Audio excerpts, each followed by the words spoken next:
Hello everyone, and welcome to the Laude podcast. I'm Alexander, a creative lead at Laude, and in this episode, we're diving into the key updates in the new Applicant Guidebook. Essential read for everyone applying for a new gTLD in the upcoming round. I'm joined by Susan Payne, our head of legal policy, and Sophie Hay, a policy advisor at Laude. They break down what's new, what has changed from the previous Applicant Guidebook, and what you need to know to prepare for 2026. Thanks, Alex.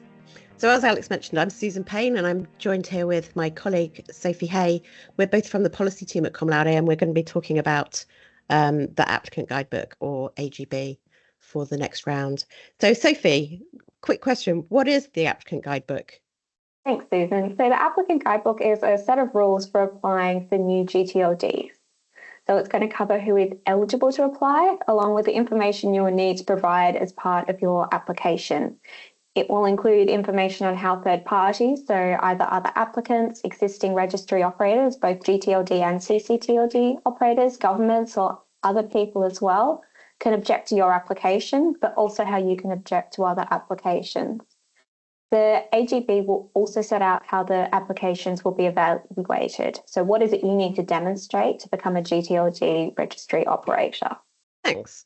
So if my company's interested in having a new gTLD, when can they get one, Sophie?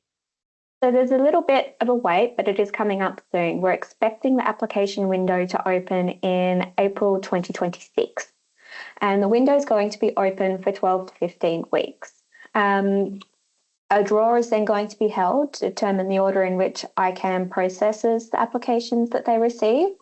It's not mandatory to participate in the draw, but for those that don't, they'll go to the back of the queue for processing. After the draw's gone ahead, we'll have a better idea of how long the evaluation time for each application will be. So it might be a bit quicker if you've got a lower number, so right at the front of the queue, rather than a higher number at the back of the queue. Then depending on objections, any government concerns, and also just the volume of applications.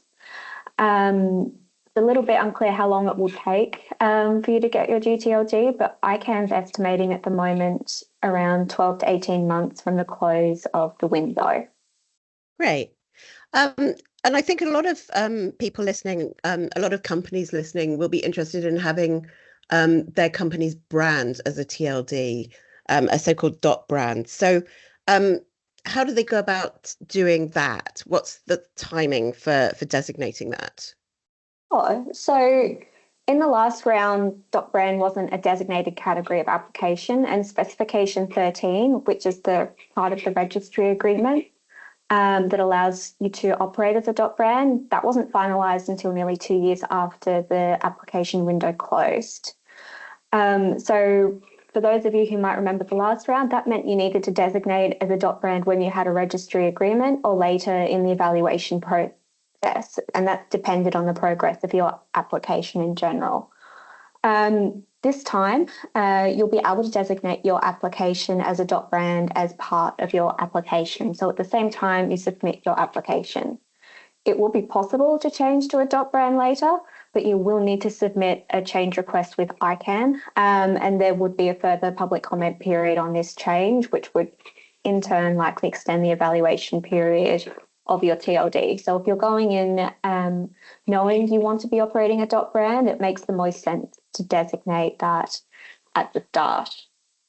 And last time around, Sophie, there were obviously, there were a number of applicants for TLDs where just one person applied for a particular string, but we're aware that, obviously a number of applicants, there were more than one applicant for a particular term where it was, particularly attractive.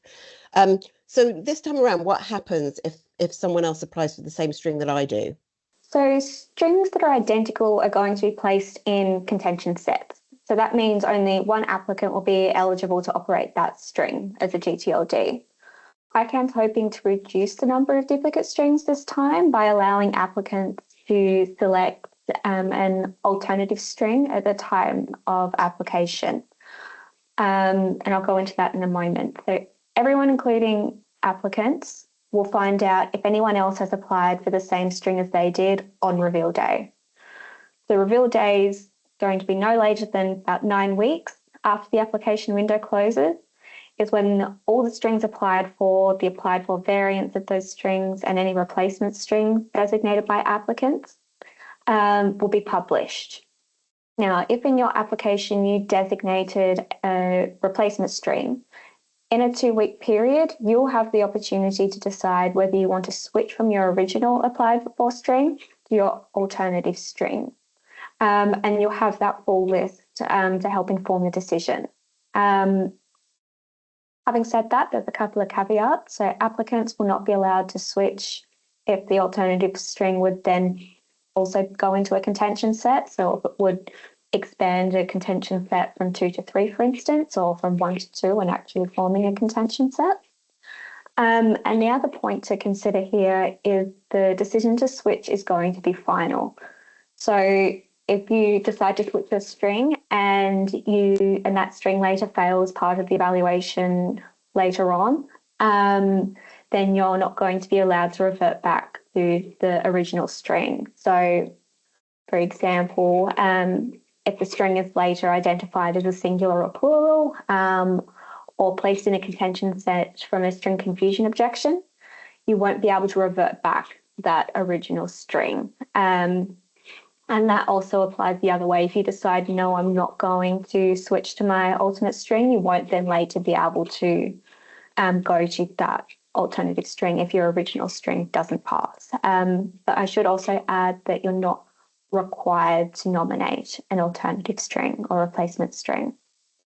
If you're a brand, there's also going to be an opportunity later on to add a descriptor word or words that comes from the specification of goods or services for that particular trademark without losing your eligibility for specification 13. So if you have want the same dot brand as someone else, one of you or both of you can add a descriptor word or words to your string. So you can both still have a dot brand, but they're not the same string. Thanks. And so in terms of contention sets, will they be limited just to identical strings? A great question. No, not necessarily.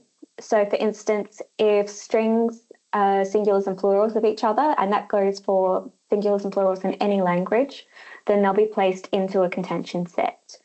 However, going into the contention set based on being a singular or plural is contingent on being identified as such. ICANN is going to be crowdsourcing input for whether strings are singulars or plurals. So people can send information to ICANN, going, here's this dictionary entry that identifies these two strings as plurals and singulars of each other. They need to go into a contention set. However, if your string is not identified as a singular plural of another applied for string, then it's not going to be placed into a contention set on that basis. As with the last round, there's also the possibility of contention sets being formed after string confusion objections. So if a panelist decides that 2 applied for strings are confusingly similar, then they will be placed in a contention set. However, similar to the singular plural point, this relies on someone, so either you or the other applicant, filing an objection for confusing similarity and the objection being successful. It's also worth noting that existing registry operators, both gTLD and ccTLD, can file confusing similarity objections against applications. So if a panelist decides that your applied for string is confusingly similar to an existing TLD, then your application will not proceed. Thanks, Sophie. So if I were to apply for a string and I find myself unfortunately in a contention set with someone else or maybe even more than one person, what are my options? So, for example, can we agree between us that one of us will go forward and maybe the others will get paid off? So the short answer is no, you can't resolve privately. ICANN has decided for this round to prohibit private resolution of contention sets, and applicants will not be allowed to engage in discussions to resolve contention sets privately. So instead, contention sets will be resolved through an auction of last resort. Now, this was an option in the last round for those contention sets that opted to not resolve privately, but this time, if there is a contention set, it will need to be resolved through an auction of last resort. The proceeds from those options will be put towards grants that further progress and support ICANN's mission.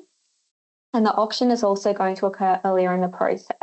So hypothetically, the winner could later become ineligible to operate the TLD, and the runner-up would be then eligible.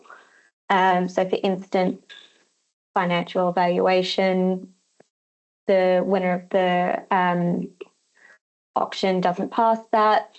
Hypothetically, the runner-up would then become eligible. However, based on the last round, this is considered to be unlikely and a small risk of happening. Thanks, Sophie. So I think for some of those who were involved in the last round, they probably remember with some dismay that they had to get what was called a continued operations instrument, which generally involved basically getting a letter of credit from a bank, and how administratively burdensome that was and sort of challenging. So are they going to have to do that again? So great news on this one, Susan. No. This is not something that's going to have to happen again. There's not going to be continued operation instruments for applicants in the next round. ICANN decided that there was limited benefit from it previously and it was administratively burdensome. So no, don't have to worry about that this time around. Well, that sounds like there's some good news then. Excellent. So I'm sure some people listening to this are thinking, this is all great and it sounds really interesting and they'd be, particularly interested in having, say, their .brand. But they don't have the technical skills in their company to run a TLD because it's not their area of business. Can they still apply? Yeah, so the short version is yes.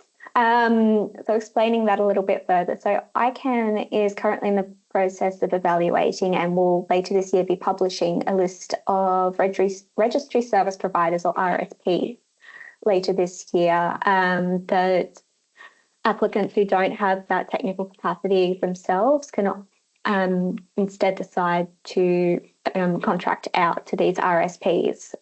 Further, you're not just limited to those RSPs that get published. There's also the option, there's also the possibility that other RSPs will be applying for evaluation during the application window next year.